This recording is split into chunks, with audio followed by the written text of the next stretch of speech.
La vie peut vous épuiser certainement au point que vous n'avez plus rien à donner. Et je suis sûr que chacun, peut-être c'est votre cas, à un moment donné peut s'identifier à cette lettre écrite d'un chrétien à son pasteur. Pasteur, j'ai l'impression d'être en guerre. Je me dispute sans arrêt avec ma femme et mes enfants. Je me bats pour garder mon emploi. J'ai du mal avec mes finances. J'ai du mal avec mon poids. J'ai du mal avec mes appétits, avec mon sommeil. Il y a des conflits en moi. Je lutte contre mes peurs. J'ai des angoisses. J'ai un mauvais tempérament. Je déprime et je suis tellement fatigué. Alors, comment la bonté de Dieu vous aide-t-elle quand vous vous sentez comme cela? Lorsque vous êtes au milieu d'une guerre, au milieu d'une bataille, que vous êtes battu, abattu, épuisé, comment est-ce que Dieu vous regonfle et vous relève? Comment vous donne-t-il la force et la victoire? Et comment vivez-vous et comment pouvez-vous vivre environné de la bonté de Dieu?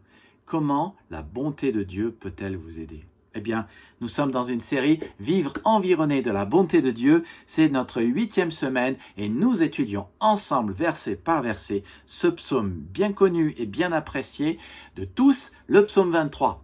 6 versets qui décrivent 10-12 bontés du Seigneur, 10-12 manifestations de sa grâce et de son amour et de comment il est bon avec nous. Si vous avez le Christ comme votre berger, vous ne manquerez de rien. Il vous fera reposer dans de verts pâturages, il vous restaurera, il vous conduira dans de bons sentiers, il vous accompagnera dans les moments difficiles, sa houlette et son bâton vous réconfortera. Et David dit, tu dresses, voici les versets qui nous intéressent et qu'on va débattre dans les prochaines vidéos, tu dresses une table en face de mes adversaires. Ça, c'est le psaume 23 et le verset 5. Alors, tu dresses une table en face de mes adversaires, qu'est-ce que ça signifie?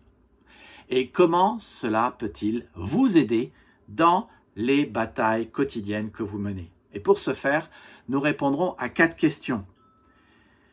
Quand Dieu dit « tu dresses une table en face de mes adversaires », de quelle table et de quel banquet parle-t-il? Tu dresses une table en face de mes adversaires, de quel ennemi parle Dieu? Quand il dit « tu dresses une table », de quelle table? Quel est le symbole? Qu'est-ce que ça symbolise? Et voici la question la plus importante de tout. Qu'y a-t-il au menu? Alors, si vous aimeriez en savoir plus, eh bien, abonnez-vous et on passe à la suite dans la prochaine vidéo. Que Dieu vous bénisse.